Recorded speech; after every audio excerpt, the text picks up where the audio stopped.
박영환의 시사 1번지.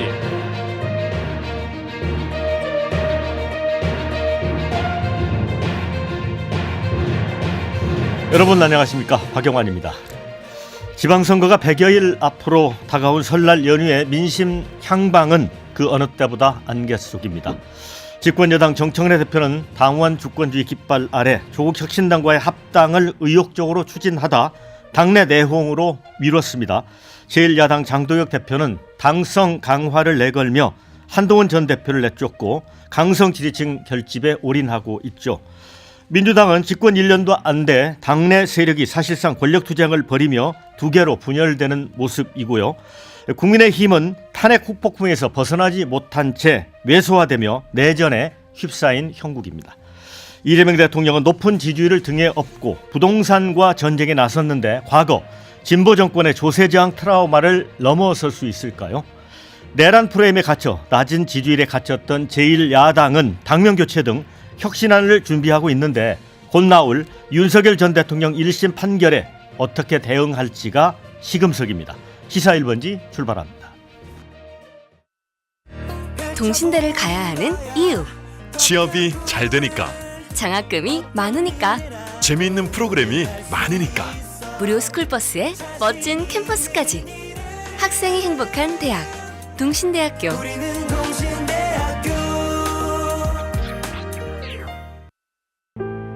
김서방, 박서방, 이서방 정말 고맙네. 자네들 장인도 좋은 날 좋은 곳에서 좋은 대접 받으며 떠나니 마음이 편할 것이야. 고맙네. 서방사거리 9호점 장례식장.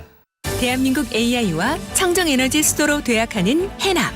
그 눈부신 비전이 에코프라임에서 먼저 시작됩니다. 만나는 모든 것을, 누리는 모든 삶을 더 높게. 해남의 가치를 바꾸는 명품 아파트. 해남 정하 에코프라임. 1544-0406 정하토건.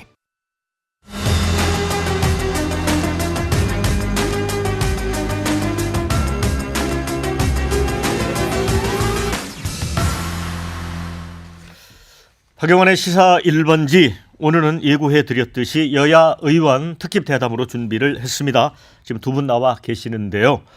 자, 더불어민주당 한민수 의원 서울 강북구 을입니다. 그리고 국민의힘 정성국 의원 부산 진구 갑이죠. 두 분 반갑습니다. 네, 안녕하세요. 한민수입니다. 네. 자, 이제 설명드리자면 한 의원은 언론인 출신이고 정청래 지금 대표 비서실장을 맡고 있고요. 현재 과방위 소속입니다. 우리 정 의원은 이제 교총회장 출신의 교육 전문가이시고 교육위원회 소속으로 한동훈 전 대표 체제에서 조직 부총장을 지내셨습니다.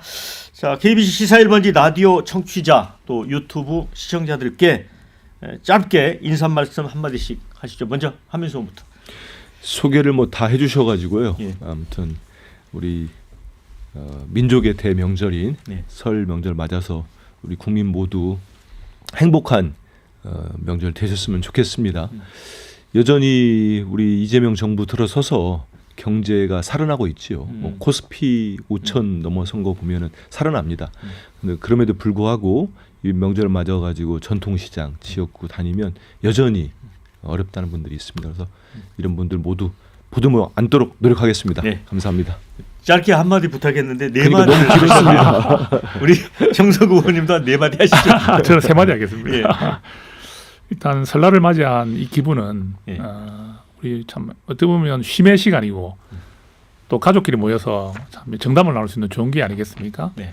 그리고 우리 의원들이 보통 보면 설날에 이제 시장 방문도 많이 하잖아요. 설날 전주라든지 이럴 때.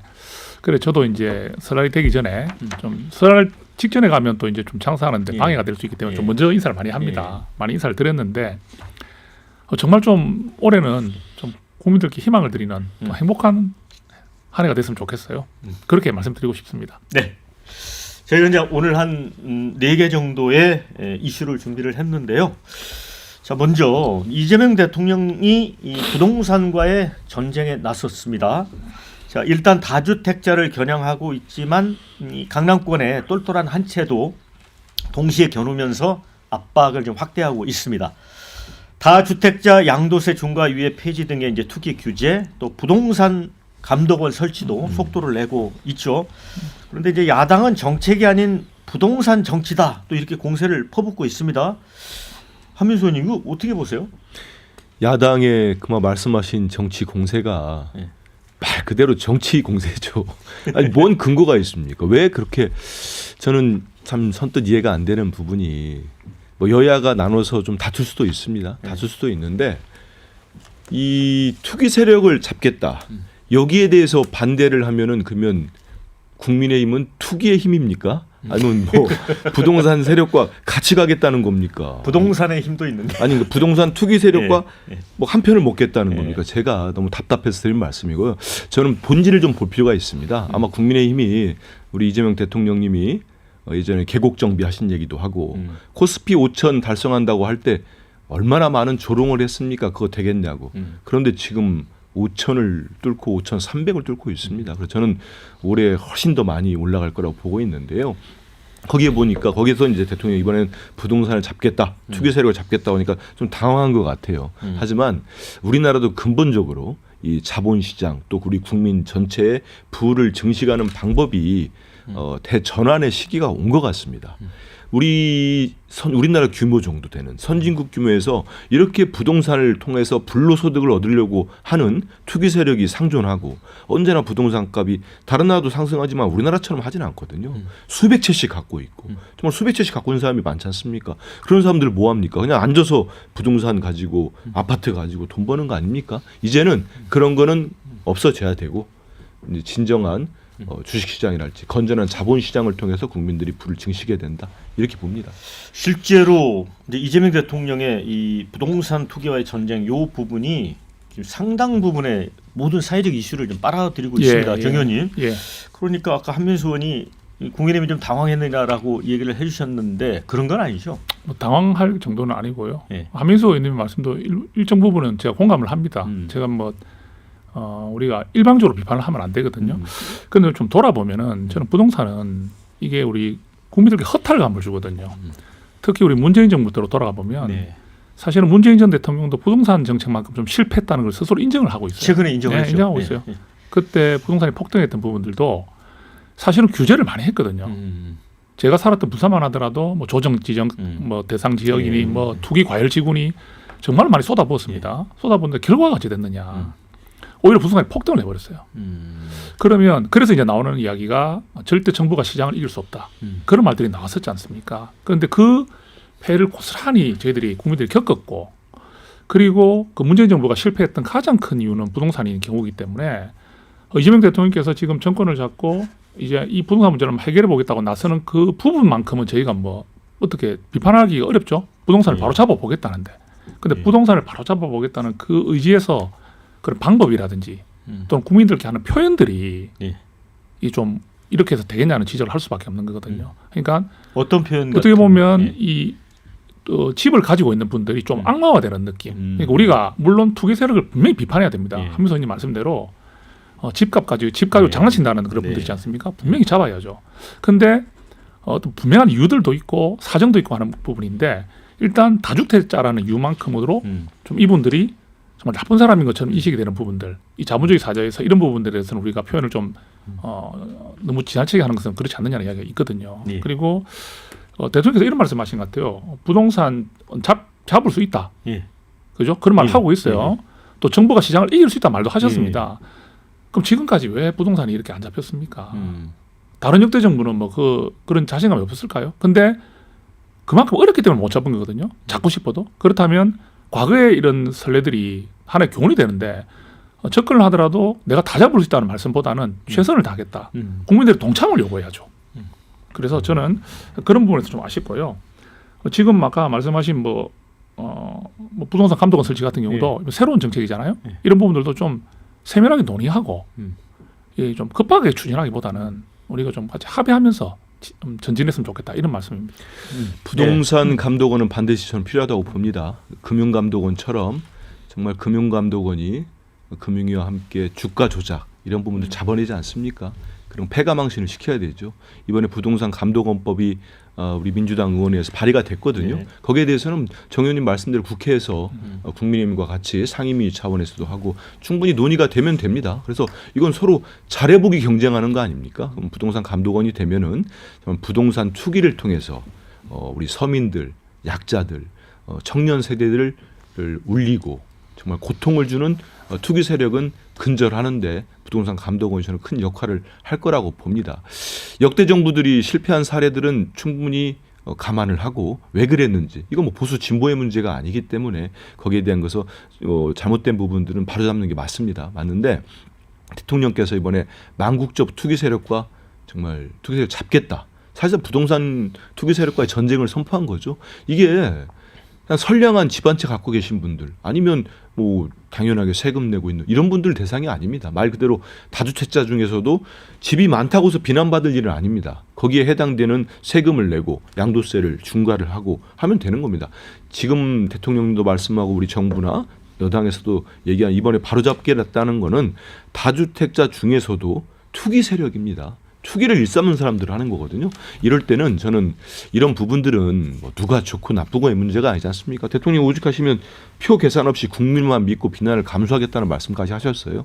이럴 때는 국민의힘이 지금 뭐 내부 사정은 좀 복잡합니다만 그래도 의석을 많이 가지고 있는 제1야당이기 때문에 적극적으로 협조하고 같이 국민들께 유한도 드리고 희망도 드리는 정책을 같이 했으면 좋겠다, 이런 말씀 드리고, 예전에 왜 그러면 근절되지 않았나, 이건 뭐 제가 뭐 전문가는 아닙니다만 제 생각할 때는 예전에는 많은 국민들이 집을 사놓고 말씀하신 것처럼 똘똘한 한 채를 사면 언젠가 돈을 벌 수 있다, 이런 생각을 많이 했는데 지금은 이제 대체가 생겼다고 봅니다. 그 중에 하나가 저는 주식시장이라고 보고 있어요. 실제로 많은 자본들이 주식시장으로 옮겨오고 있고, 지금처럼 저희들이 이제 3차 상법 개정안도 준비하고 있거든요. 이렇게 간다면 저는 많은 전문가들이 올해 안에 6,500도 뚫고 7,000 간다는 얘기하는데 결코 그게 허황된 뭐 예측이 아니라고 봅니다. 왜냐하면 우리 지난 대선 직전에는 2,400, 2,700이었습니다. 6.3 지방선거 전에는. 지금은 5,300, 400을 가고 있습니다.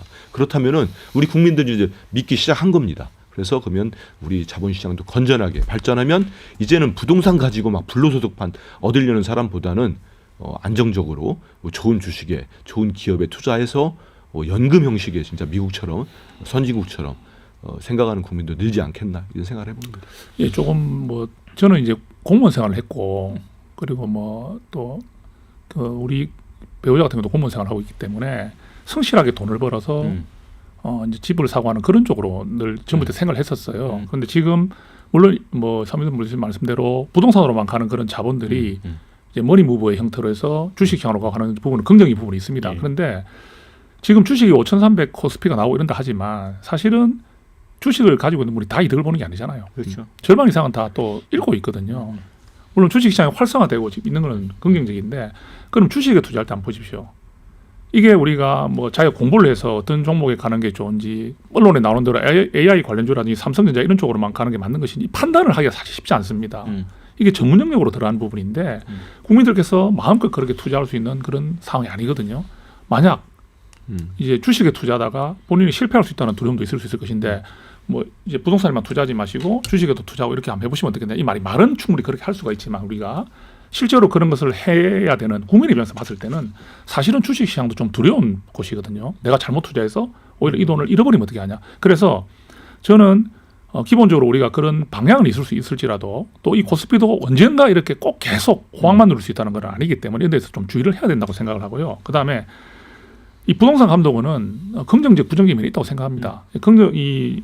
어떻게 보면 좀 강력한 경고를 주는 거죠. 왜냐하면 너무 시장이 좀 그래 한번 해봐 뭐 이런 거 있지 않습니까? 정부가 정책을 쏟아내더라도 뭐 정부가 지금까지 우리 시장을 이긴 적이 있습니까? 하는 이런 마음으로 버티는 분들이 많잖아요.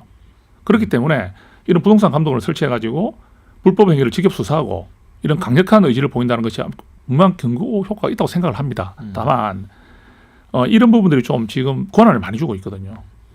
우리가 직접 수사해서 검찰에 송치도 할 수 있고, 그 다음에 조사 대상자의 신용 어떤 정보라든지 이런 것도 열람도 가능하게 하는 이런 강력한 권한을 주고 있습니다. 그렇다면은 불법 단속을 내세우긴 했는데, 불법 단속을 내세우지만 실상은 이 국민의 사생활을 들여다본다는 비판을 받을 수밖에 없어요. 그러니까 부동산을 하나 사고 뭐 투자하고 이런 과정조차도 좀 겁이 나는 거죠. 내가 이거 나는 정상적으로 집을 사고 이래 하고 있는데 이게 혹시 부동산 감독원에 뭐 걸리는 내용이야? 내가 항상 이렇게 감시받고 있는 거 그 아니야? 이런 얘기가 불안감이 나올 줄 알았습니다. 좀 자세히 좀 설명 말씀해 주세요. 왜냐하면 어. 삼중 장치가 지금 마련이 돼 있어요. 일단 우리 민주당 의원님 발의 안에도 삼중 장치가 있어서 말씀하신 그런 정보들 당연히 수사에 필요한 부분들이 있겠죠. 근데 이거는 금융정보 거래나 신용정보 요청이 되잖아요. 그럼 국무총리실 소속의 부동산 감독 협의회에서 사전 심의를 엄격하게 거치도록 했습니다. 그리고 두 번째는 불가피한 경우에도 올 한 해 동안 최소한의 정보만 요구하도록 제한을 해놨고, 그다음에 이 수집된 정보도 1년이 지나면 즉시 파기하도록, 다른 외에 사용하지 못하도록 했습니다. 그래서 우리 정 의원님 우려하시는 부분들이 있다면 저는 이건 소관 상임위에서 더 좀 치밀하게 논의될 필요가 있다고 보고요. 이제 부동산 버티면 된다. 이게 안 되는 이유가 이제 된 겁니다. 왜냐하면 우리 정부는, 이재명 정부는 말로만 하는 게 아니고 강력한 최고 지도자의 의지는 정말 중요합니다. 시장에 신호를 주거든요. 시그널 주기 때문에 그 의지에 플러스 이런 부동산 감독원처럼 정책이 가잖아요. 주식시장도 예전 같은 경우는 뭐 정부 당국자나 누가 주식하세요. 누가 하겠습니까? 그때는 못했지요. 하지만 지금은 정책으로 저희들이 이번에 3차 상법 개정을 준비하고 있거든요. 앞서가지고 왜 지금 주식시장이 이렇게 되겠습니까? 말씀하신 것처럼 지금도 어려움에 처한 뭐 소액주자 투자자들이 있다가 알고 있습니다. 근데 저희들이 3차 개정을 이제 자사주 소강 문제를 또 담은 3차 개정을 하고 이어서 계속 보강을 할 거거든요. 우리 당에는 코스피 5천 특위가 있다가 이번에 5천 달성하고 확대 개편을 했습니다. K 프리미엄 자본시장 특위로. 그래서 계속 저희 여당이 정부와 함께 대통령과 함께 정말 우리 국민들이 건전하게 부동산 투기가 아니라 재산을 증식할 수 있는 방법을 찾겠다, 이런 말씀드립니다. 네. 그리고 이제 저도 한마디만 더 드려도 네. 확실히 뭐 명절이다 보니까 굉장히 좀 부드럽습니다. 할 말은 다 하면서도 그런 부분인데 이거는 좀 한번 짚고 싶어요. 지금까지 부동산 시장이 이게 좀 투기판이라 하는 그런 식의 이유가 된 이유는 이게 감독이 부족해서라기보다는 사실은 공급 계획이라든지 이런 데 대한 부분이 약했고 또 잦은 어떤 규제 변경이라든지 이런 부분들이 있었거든요. 이런 걸 좀 기억하고 정부가 예측 가능한 방향으로 정책을 설계해 주시기를 부탁을 좀 드리고 싶습니다. 네. 자, 그리고 이제 부동산 관련해서는 이제 인터넷 댓글 이런 걸 보면 이런 얘기들이 좀 있어요. 이재명 대통령은 이제 분당에 똘똘한 한 채, 그다음에 국민의힘 장동혁 대표는 다주택. 그래서 뭐 댓글을 보면 서로 이제 공격을 퍼붓습니다. 대통령은 앞으로 4년 동안 실거주 안 할 아파트인데 그럼 왜 매물로 안 내놓느냐? 그리고 재건축 선도직으로 지정이 돼 있어서 시세 차익을 기대하고 있는 거 아니냐, 이런 의견이 있고, 또 장동혁 대표는 아파트 4채 비난을 받고 있습니다. 이런 논란은 어떻게 보세요? 제가 먼저 말씀드릴까요? 예. 그 대통령께서 강력한 의지를 보이면서도 지금 대통령께서 해당하는 그 부분에 대해서는 지금 사실상 해결책을 보이고 있지 않거든요. 그리고 참모들에게도 실제로 팔아라 이런 느낌보다는 그 개인적인 사정들이 있을 수 있다는 것을 좀 여지를 남겨주고 있어요. 네. 그런 부분들에 있어서 지금 비판을 할 수밖에 없고요. 또 장동혁 대표가 가지고 있는 그 다주택 이런 이야기를 하는데 전에 한번 해명을 한 것 같습니다. 어떤 쪽이냐면 그 채를 다 합쳐도 이재명 대통령의 그 분당의 한 채보다 훨씬 못하다. 그러니까 뭐 어떻게 이런 표현까지 했죠? 바꿉시다 이런 표현까지 하셨는데 네 채와 이거는 국민들이 들어봤을 때 좀 공방의 영역이라 봐요. 공방의 영역이고 또 국민들이 바라볼 때는 좋은 느낌은 아니죠. 이런 걸로 서로 정치인들이 또 우리 대표하는 국가를 대표하고 있는 분들께서 그런 공방을 한다는 자체가 좋아 보이진 않는데 이런 공방의 영역을 벗어나서 정책을 추진할 때는 국민들이 신뢰할 수 있는 정책, 또 우리 공직자들 이 먼저 좀 모범을 보이는 이런 분들이 나타나야 되지 않겠나 생각합니다. 아니면요? 그렇게 공격을 안 하면 대통령 그러면 청와대에 계속 계시란 얘기입니까? 그냥 쭉 앞으로 쭉 계속 그러니까 임기가 5년이 아니고 한 50년 계속 계시란 얘기입니까? 그래서 좀 정치적 공격도 좀 선이 있다고 생각을 합니다. 그 한 채를 갖고 계시고 그게 투기의 목적으로 뭐 집값이 폭등할 때 몇 년 전에 구입을 했다거나 그러면 뭐 그런 지적이 있을 수 있겠습니다만 정말 수십 년이 넘은 주택 아닙니까? 본인이 정말 정상적으로 돈을 불려서 산 주택이고 그 지역에 있는 거 아닙니까? 근데 그 달랑 한 채 갖고 있는데 그걸 청와대 가서 지금 국가를 위해서 봉사하고 계시는데 지금 그거 팔아버려라. 그럼 집 팔고 오지 말라는 얘기입니까? 뭡니까? 그거는 좀 너무 상도이가 아닌 것 같고 그러다 보니까 제가 장동혁 대표님 지적을 안 할 수가 없어요. 6채를 갖고 있어요. 6채. 근데 본인은 다 실거주라고 지금 주장을 하지 않았습니까? 아니 사람이 몸이 하나인데 6채인데 그러면 요일별로 삽니까? 월화수목금토 6일이죠 그러면. 그리고 저는 뭐 조금 비판의 소지가 커요. 왜냐하면 6채 중에 제가 알아보니까 하도 엉뚱한 지적을 하니까 제가 알아봤어요. 3채의 아파트가 이른바 아까 정 의원님 말씀하신 조정 대상 지역에 들어 있습니다. 그러면 비판의 여지가 있지 않겠습니까? 그거는 처분해야 되겠죠. 자, 이 성남시장 시절부터 이재명 대통령이 이제 시민과 직접 소통을 굉장히 중시를 해 왔었습니다. 그런데 최근에 폭풍 SNS로 이제 새벽에도 잇따라 글을 올리고 있습니다. 뭐 트럼프 대통령 못지않다 이런 얘기도 나옵니다. 이제 주제도 부동산, 또 반값 생리대, 설탕 부담금, 에너지, 국방 등 다양합니다. 그래서 이게 효율적인 소통 도구다, 또 통치 도구다 이런 긍정적 평가도 있는데 야당은 대통령이 국민에게 호통치고 있다 이렇게 비판을 합니다. 이게 이제 일 잘하는 대통령의 유능함을 보여주는 것인지 자충우돌 하는 SNS 정치인 것인지 이거는 어떻게 보세요, 정 의원님은? 장단점이 있다고 생각합니다. 지금 트럼프 대통령 같은 경우도 SNS 많이 활용하죠. 그리고 지금 뭐 우리 정치인들 중에서 좀 유력한 분들은 SNS 소통을 지금 많이 하고 있습니다. 네. 실제로 그렇습니다. 그런데 대통령이라는 무게가 우리가 뭐 차원이 다른 것 같아요. 네. 우리가 말하는 뭐 국회의원이나 장관하고는 완전히 다른 이 대통령의 한마디는 실제로 이게 이루어진다는 좀 느낌을 주는 그런 상황에서 대통령께서 이렇게 정책이나 이런 데 대한 이야기들을 쏟아내실 때 과연 이게 긍정적인 면만 있을까? 물론 이제 이런 뭐 좋은 점을 이야기할 수 있겠죠. 직접 국민과 격이 없는 소통을 하는 대통령이다. 그리고 여기저기서 뭐 여러 이야기가 나오지만 대통령께서 한마디 해줌으로 인해서 좀 논란도 자제될 수 있는 것이 아니냐 이런 이야기를 할 수도 있지만 사실은 이런 SNS 접근할 때 굉장히 조심스러운 부분이 있어요. 제가 예를 조금 들어보면 이제 코스피 5천보다 오히려 뭐 부동산이 더 쉽다 이런 표현이라든지 그 다음에 뭐 이번이 마지막 기회다 이렇게 표현해버리면 이게 이제 좀 들릴 때 국민들이 바라볼 때 좀 두려움이 오잖아요.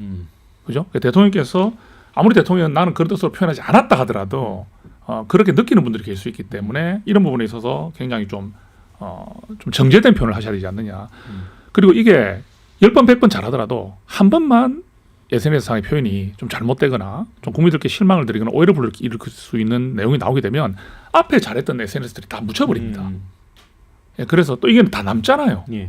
전부 다 기록이 다 남습니다. 그래서 우리가 SNS상에서 했던 말들이 문제가 돼서 곤혹을 치르는 정치인들도 많습니다.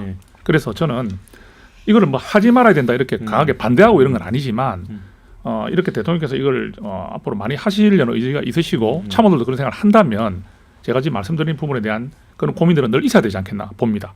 그러면 횟수는 좀 줄여야 된다고 봅니까? 그러니까 대통령이라는 무게감이 있다면 이게 너무 격이 없다는 이유만으로 이렇게 좀 어떻게 보면 남발되는 느낌 이런 느낌은 국민들에게 안 주는 게 좋지 않겠습니까? 정 의원님도 잠깐 얘기했지만 국민의힘의 비판의 지적을 보면은 대통령의 무게 뭐 그리고 또 뭡니까 말의 무게 뭐 이런 얘기하는데 속내는 부러운 거예요. 부러우면 지는 겁니다. 부러우면 지는 거고 전 대통령님이 더 활발하게 소통해 주시는 게 맞다고 봐요. 그 근저에는 모든 정말 정책적 역량에서 탁월함이 있는 겁니다. 아니 모르는 사람이 본인이 자신이 없고 그 분야에 대해서 확실하게 숙지가 돼 있지 않다면 그 SNS나 이런 걸로 즉시적으로 어떻게 소통을 합니까? 그리고 그러니까 유능함을 좀 보여주고 있다는 거죠. 그리고 실제로 본인이 이렇게 방향도 제시하고 말씀을 주심으로 함으로써 국민들에게 정부가 어떻게 일을 하고 있는가. 저는 지금 국무회의가 생중계되고 있는 거 아닙니까? 어떻게 정책을 하고 어느 장관은 어느 부처의 장관은 우리 국민 삶을 위해서 어떻게 노력하고 있는지 이런 부분들이 국민들이 이제 다 보고 있습니다. 정말 국가 기밀이 아니면은 국무회의를 통해서 보고 있는 거예요. 그리고 SNS를 통해서 지금 우리 대통령께서는 이 부동산 문제랄지 주식 문제랄지 어떤 뭐 교육 문제랄지 어떤 생각을 하고 있는지에 대해서 알고 싶은 게 당연히 국민들의 마음 아닙니까? 이런 부분에서 직접 소통하는 건 전 옳다고 보고 있고요. 잘하시는 거죠. 왜냐하면 성남시장 때도 한번 돌이켜 보십시오. 우리 대통령님이 민원인 하나하나에 대해서 해결된 거를 SNS로 답까지 주신 분입니다. 그런 성실함과 유능함으로 지금의 대통령의 자리까지 오신 분입니다. 그렇기 때문에 저는 이게 정말 국민의힘이 억지 트집을 잡고 있는 거예요. 한번 과거 정부, 이전 정부 한번 돌이켜 보십시오. 전 그 당시에 방송 나와서도요. 윤석열 전 대통령 도어 스태핑 할 때 칭찬했습니다. 찾아보시면 나올 겁니다. 그건 일본 총리도 그렇게 해왔는데 그런 시도 국민들 대신하는 언론들에게 좀 더 설명하겠다. 근데 어떻게 됐습니까? 자꾸 말 사고 나고 실력이 없고 그냥 맹탕인 사람이 그냥 폰만 잡고 기자들 앞에서 미안한 표현입니다만 거들먹거리다가 대형 사고 몇 번 난 다음에 바로 자기가 누가 하라고 한 것도 아닌데 도어 스태핑 하다가 얼마 안 돼가지고 그냥 끊고 다른 데로 기자들 피해서 도망다니고 통로 새로 만들고 그런 거 하지 않았습니까? 그리고 국무회의 때 뭐 했습니까? 생중계 한 20분 합니다. 20분 혼자 얘기해요. 혼자 떠듭니다. 비공개 때도 100분 얘기하면 95분을 혼자 얘기합니다. 이걸 우리가 국민들이 다 봤습니다. 그럴 때 지금 우리 이재명 대통령님의 저런 소통의 모습, 리더십, 글쎄요. 저는 국민의힘의 일부 정말 분들 빼고는 모두가 박수치는 거 아닌가 이런 생각해 봅니다. 그래서 이제 이와 관련해서 어느 진보신문에 이런 기사가 났어요. 지금 중앙부처 이제 국장급 공무원들이 대통령의 이제 그 SNS 계정을 살펴보는 게 상례고 그렇다 보니까 굉장히 공직사회에 이제 긴장감은 불어넣어진 측면은 있는 것 같습니다. 그런데 이 국장의 인터뷰인데 이런 얘기를 했어요. 안전띠도 안 매고 차문을 열고 도로를 달리는 기분이다. 그러니까 대통령이 게시물을 올리면 즉각적으로 이제 반응을 하고 해야 되는데 그 과정에서 약간 미성숙한 정책이나 이런 오류가 범해질 수도 있다는 얘기 같거든요. 예. 그분의 느낌까지 예, 예. 어떤 뭐 국장인지 모르겠습니다만은 그거는 대통령을 몰라서 하는 얘기입니다. 저는 야당 대표 때 여당 대표도 아니고 야당 대표 때 3년을 대변인으로서 옆에서 보좌를 하면서 본 모습이 있습니다. 대통령님은 어느 현안 사안에 대해서 관련된 뭐 현역 의원이 됐던 위원장이 보고를 하면은 본인이 그 자리에 묻습니다. 그 무슨 말이죠? 이번에 국무에서 많이 나왔잖아요. 무슨 말이죠? 했는데 제대로 설명을 못해요. 그러면 또 묻습니다. 왜 여기에 대해서 설명이 잘 안 됩니까? 했는데 본인이 이건 도대체 안 되겠다 하면은 그 자리에서 바로 실무 당직자를 찾습니다. 그리고 듣습니다. 이 현역 의원을 탓하겠다는 게 아니고 확인을 한다. 확인을 하죠. 본인이 더 이 정책이나 당무에 있어서 이걸 확인하고 싶은 겁니다. 거기에 대해서 전혀 문제 삼는 게 아니에요. 지금 그 국장이 오해를 하시는 것 같은데 대통령이 말씀을 듣고 그 정책이 성숙돼가는 과정이 있는 겁니다. 그 같이 토론하고 국무회의 때 다 봤잖아요. 얼마나 격의 없이 토론합니까? 이런 리더십이 맞는 거 아닙니까? 근데 이제 사실은 설탕 부담금 그 부분도 그랬고 캄보디아 관련 글 올렸다도 삭제한 적도 있긴 했어요. 예. 그 지금 그 국장님 말씀이 굉장히 와닿습니다. 왜 와닿냐면 우리가 자기 위에 있는 상관이 있지 않습니까? 국장, 실장, 뭐 차관이래 가는 그 과정에서도 지시가 하나 내려오거나 이래 되면은 긴장할 수밖에 없죠. 근데 국정을 책임지고 있는 대통령께서 내리는 정책이 내 소관 부서와 관련이 되는 내용이 나왔다. 그러면 일단 거기에 대해서 반응을 할 때 이것은 무게감이 다르잖아요. 그리고 이거를 잘못 어떻게 반응하거나 또는 제대로 된 어떤 그 실정으로 만들어내지 못하면 그러니까 이견을 내기가 어렵다는 거죠. 이견을 내기도 쉽지 않지만 거기에 대한 바쁘게 움직일 수밖에 없잖아요. 예. 특히 대통령께서 이제 국정 그 공개적인 자리에서 장관이나 차관을 온 상태에서 직접 질문할 일이 많아지지 않습니까? 그래서 아무래도 당연히 부담이 될 수밖에 없죠. 그래서 이 부분을 하면서 말씀하셨지만 이게 직접 그것을 받아들이는 담당자 이런 분들은 지금 그런 심정일 것이라고 저는 공감합니다. 이 부분 짧게 공감한다고 하는데 국장이. 근데 그 발언을. 대통령이 제가 기억에 국무회의 때도 말씀하신 게 있어요. 본인은 댓글도 다 보십니다. 저는 국장이 어떤 어려움 속에 있는지 몰라도 댓글 올리세요. 대통령이 보실 겁니다.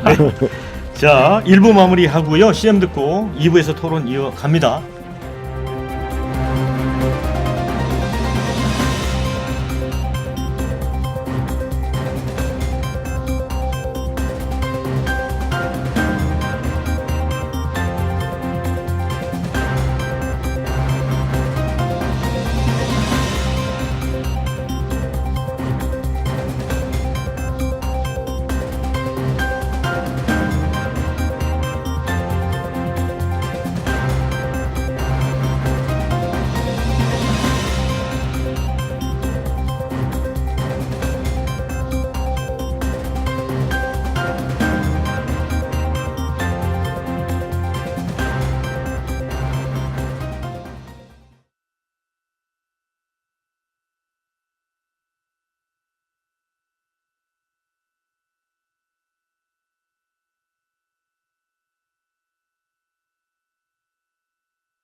혼수가구, 입주가구, 가구 쇼핑할 땐 꼭 들려야 하는 금호월드 가구 백화점.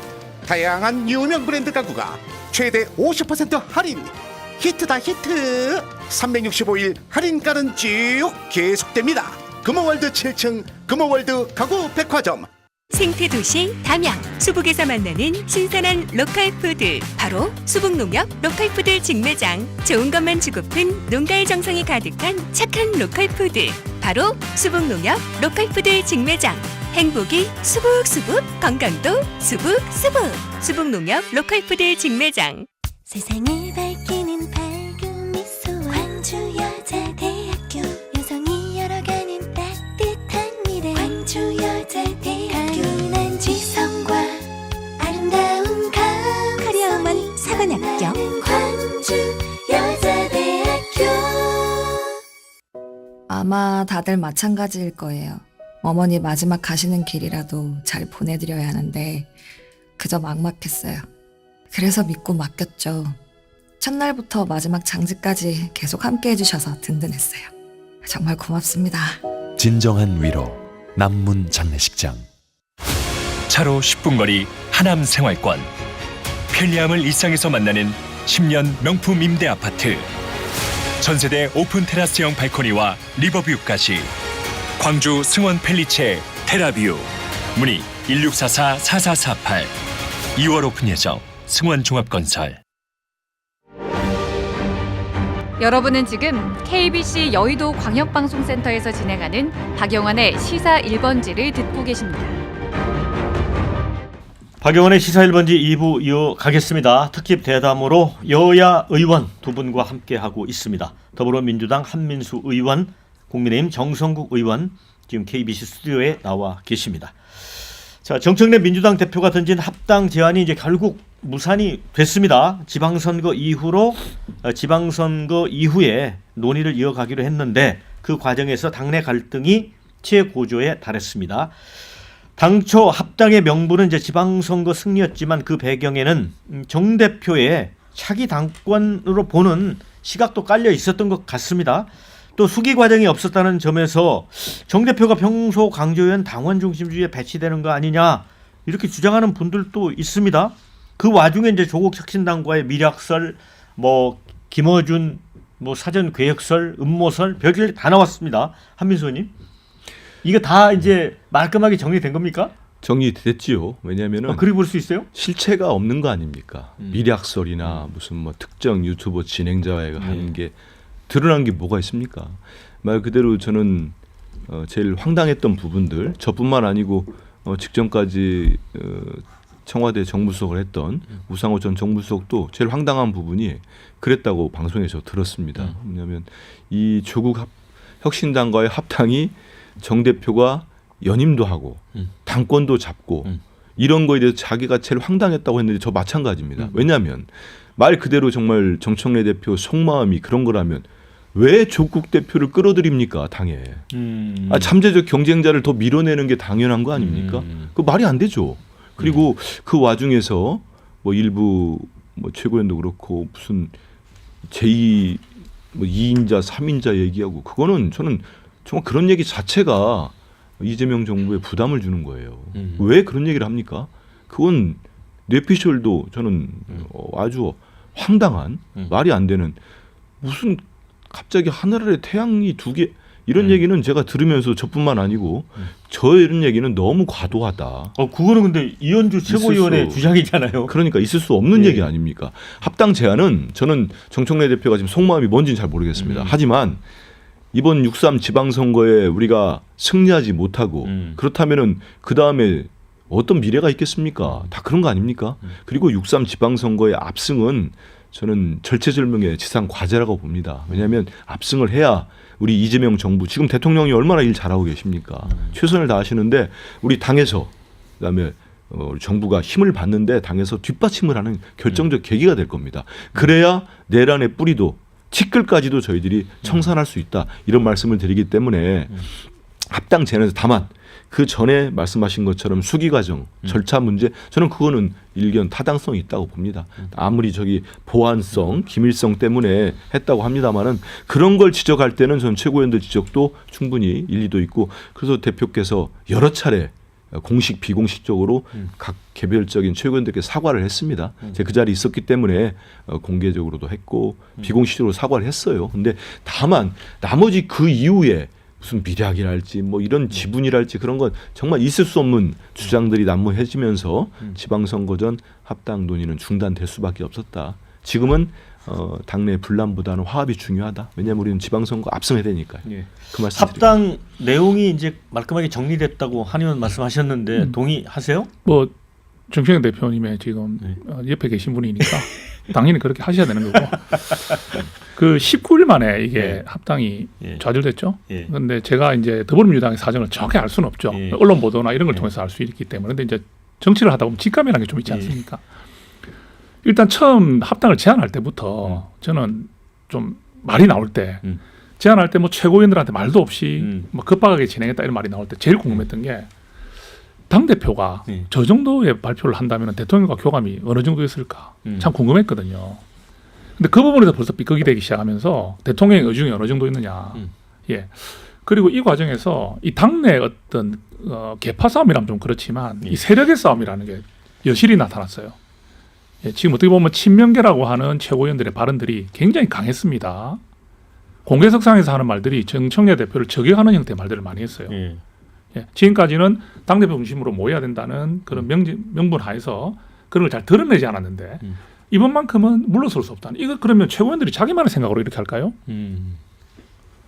아니 당대표가 지금 안 그래도 힘을 좀 가지고 있는 당대표라는 평가를 받고 있고 지금 원내대표 같은 경우도 바뀌고 이런 과정이 있어가지고 지금 많이 주목을 받고 있는 상황이고, 우리가 말하는 친여 쪽에 있는 유튜브에서 제일 발언이 세다는 김어준 씨가 하는 그런 말들도 실제로는 정청래 대표로에게 힘을 실어주는 듯한 느낌들을 계속 보이고 있거든요.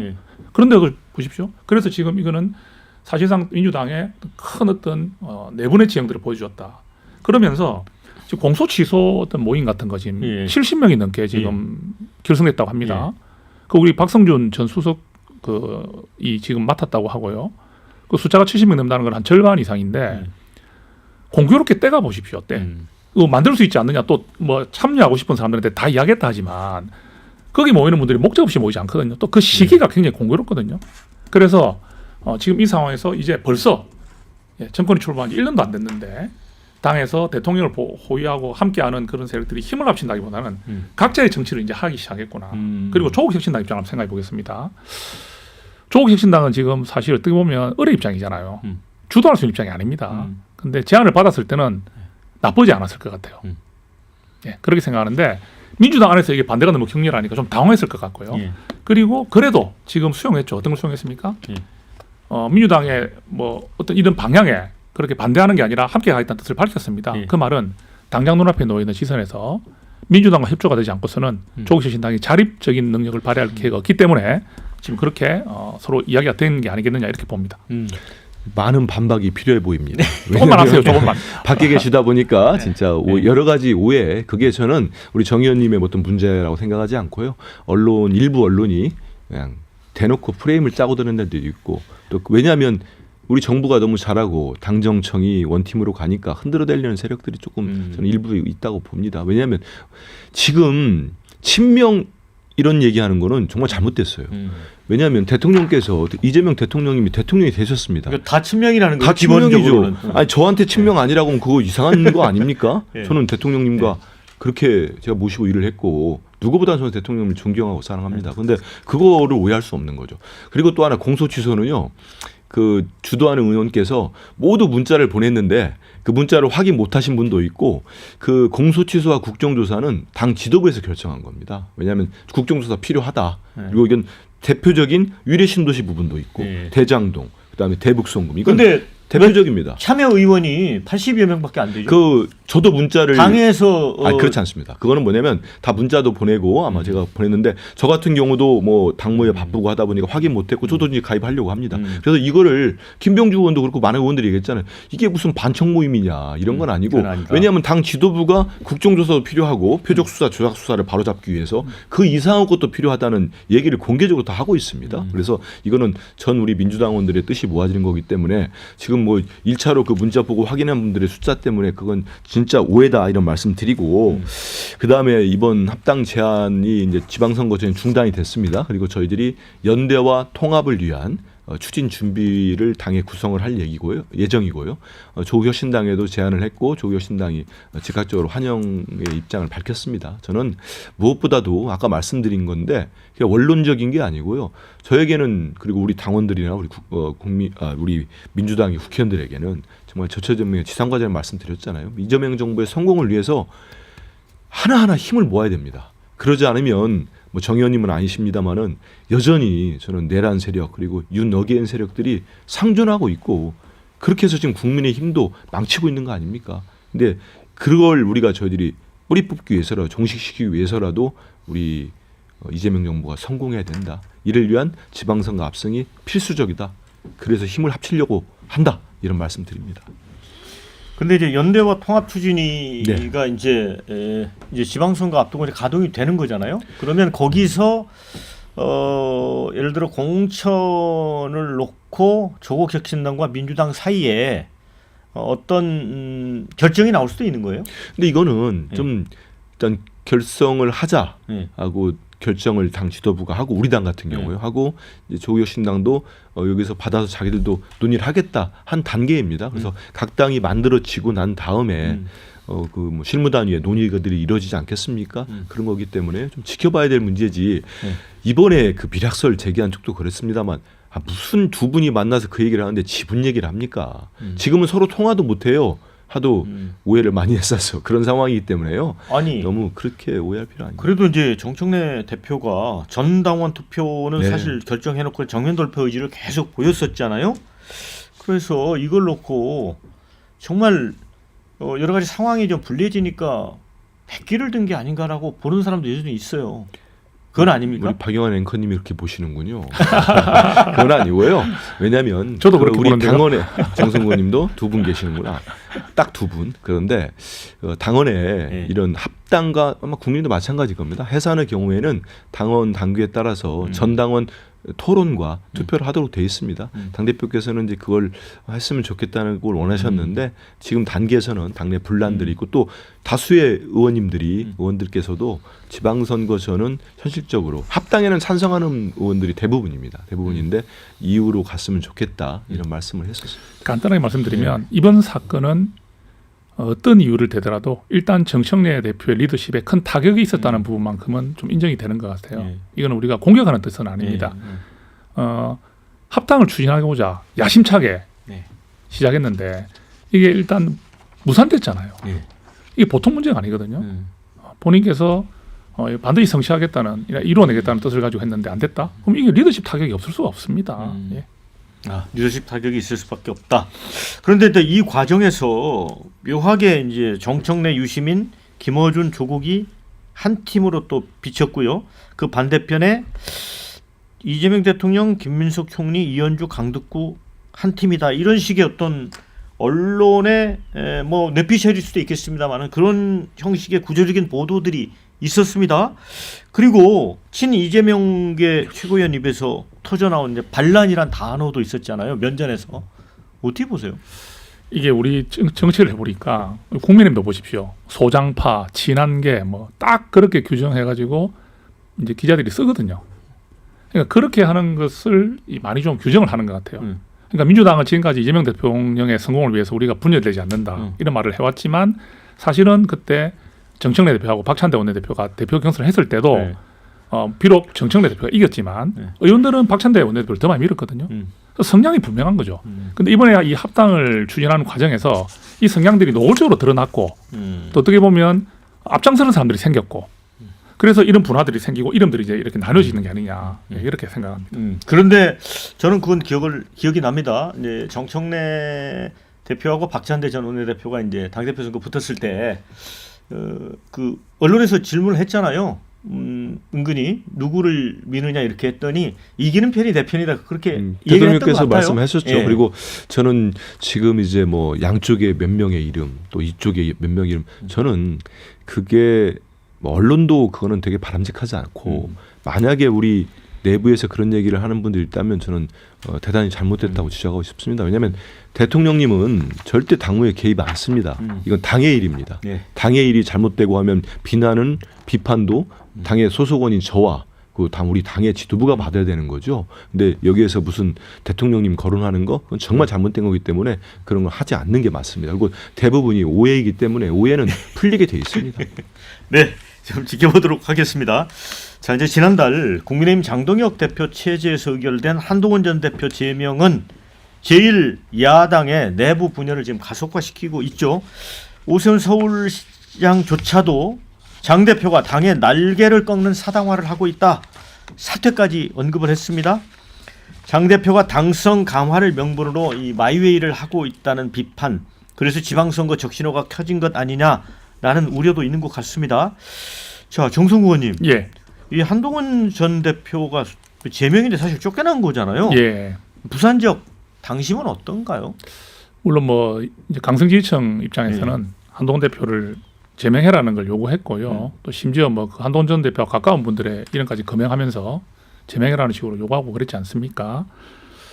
지금 사실상 이제 여론이 분열돼 있죠. 우리 당 안에서 강성지휘청 쪽과 또 어떻게 보면 우리가 안에 있는 온건뭐 지지층이라 해야 될까요? 이런 중도 성향의 보수 지지자들은 한동훈 전 대표의 제명이 잘못됐다는 이야기를 이제 하는데 분명한 것은 이게 어느 쪽이 맞냐가 중요한 게 아니라 그 부분에서 일정 부분만 떨어져 나가도 이 선거는 치명적이지 않습니까?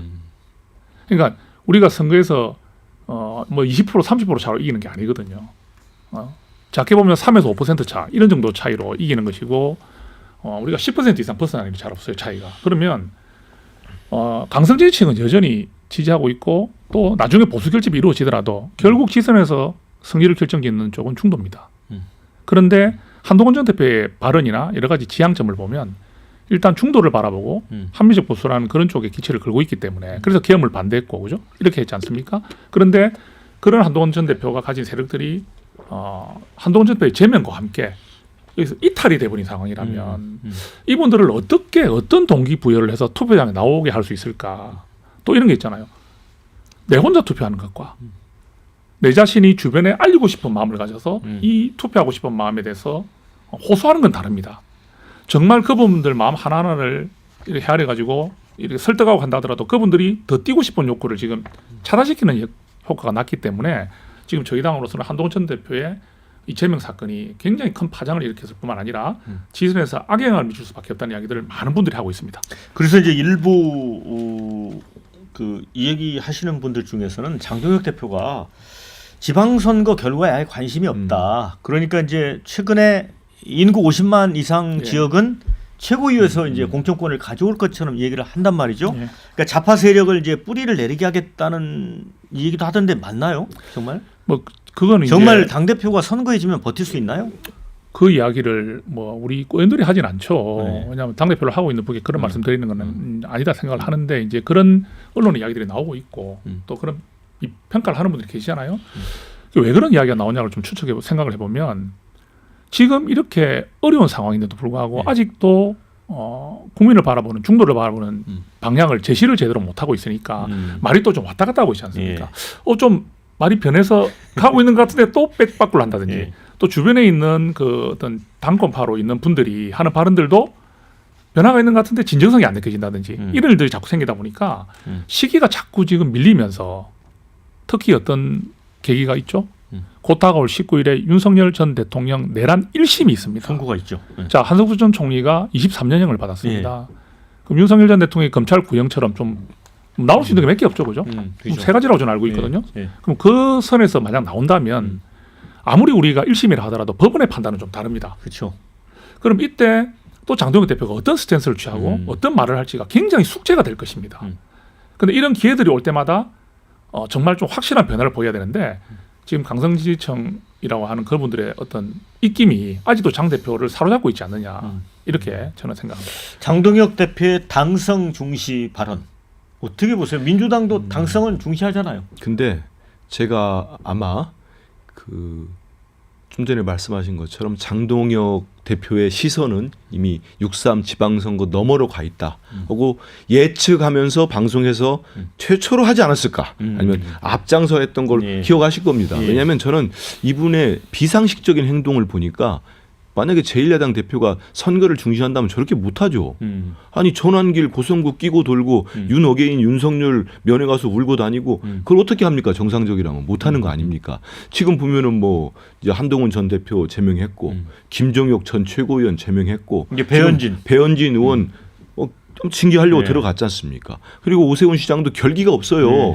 지난번에 장동혁 대표가 시한을 줬을 때 내일까지 나의 사퇴를 요구하면 나도 재심을 걸겠다 했잖아요. 그러니까 그때까지 걸었어야 돼. 이제 와가지고 버스 떠났는데 한강버스도 아니고 버스 떠났는데 지금 또 얘기하는 거 아닙니까? 오세훈 시장도. 그래서 이미 넘어섰고 고성국 씨가 이미 얘기했습니다.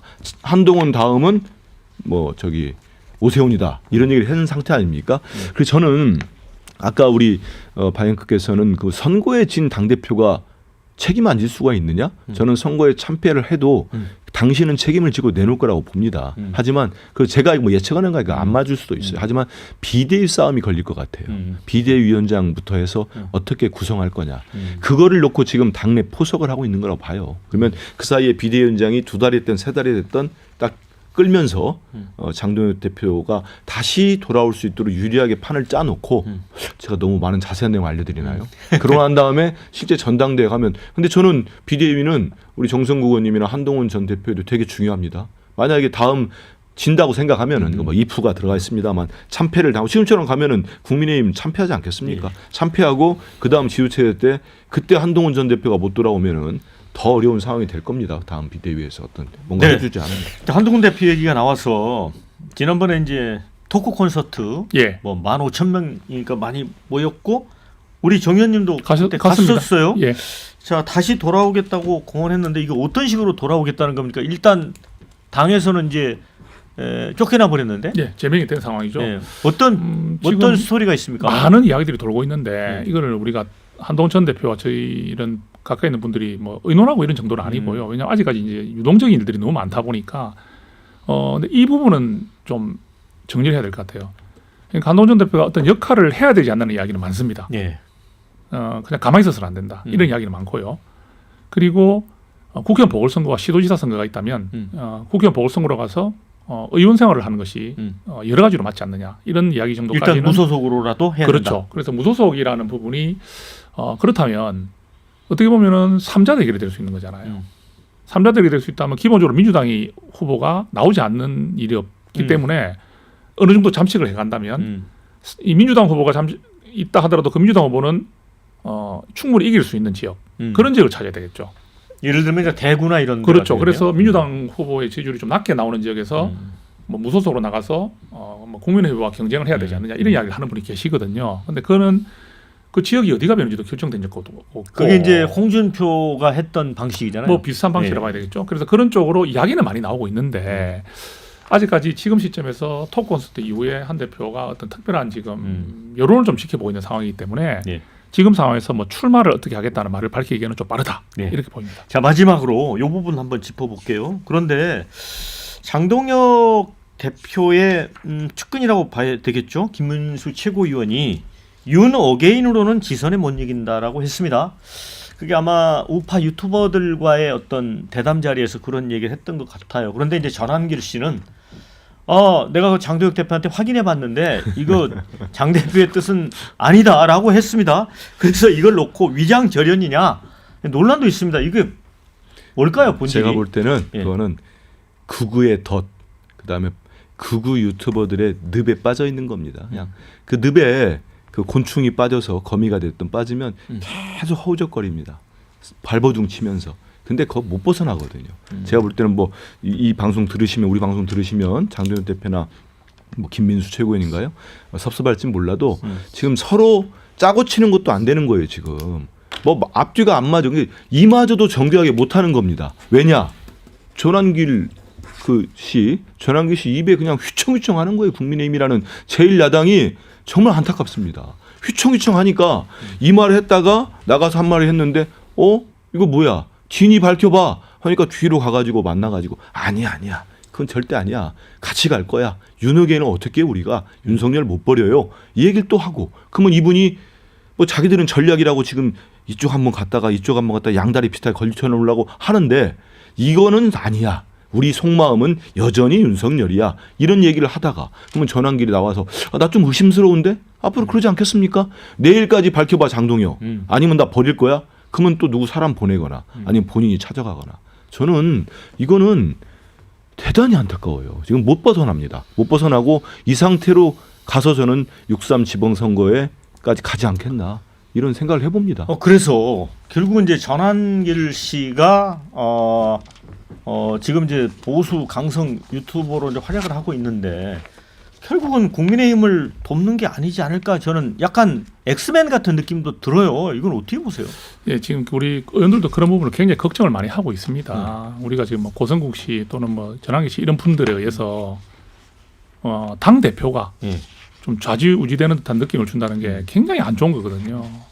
근데 그런 어떤 모습들이 국민들에게 느껴지는 상황이 된다면은 아까 말씀하신 대로 국민들한테 그렇게 말을 해놓고 또 뒤에서는 다른 이야기를 하고 있다는 정황들이 나와버리면 진정성을 믿지 않게 되는 거죠. 이런 데 있어서 굉장히 좀 타격이 올 수밖에 없기 때문에 저는 빨리 우리 지도부가 지선을 향해서 국민들께 마음을 설득할 수 있는 그런 방향으로 가야 된다 이렇게 생각을 해요.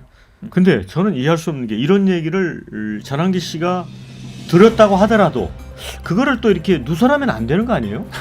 거기에 휘둘리잖아요. 저는 뭐 그거 본인 얘기하면은 바로바로 즉각적으로 반응이 오지 않습니까? 자, 토론을 이제 마무리해야 될 것 같아서 15초씩만 짧게 마무리 말씀 우리 정 의원님부터. 예, 우리 국민 여러분 참 어려운 여러 가지 일들도 많지만 이렇게 명절 잘 보내시고 또 올해 한 해는 많은 좋은 일들이 있기를 저는 바라겠습니다. 네, 한 의원님. 예, 우리 국민 여러분 정말 따뜻하고 행복한 설 명절 보내십시오. 네. 집권 여당의 일원으로서 우리 이재명 정부 성공을 위해서 최선을 다하겠습니다. 네, 두 분 의원 수고 많으셨고요. 내일은 현직 기자 4인방의 정치수다 특집 방송으로 준비를 했습니다. 저는 내일 오전 11시에 찾아뵙겠습니다. 설 연휴 잘 보내시기 바랍니다. 자, 수고하셨습니다. 고맙습니다.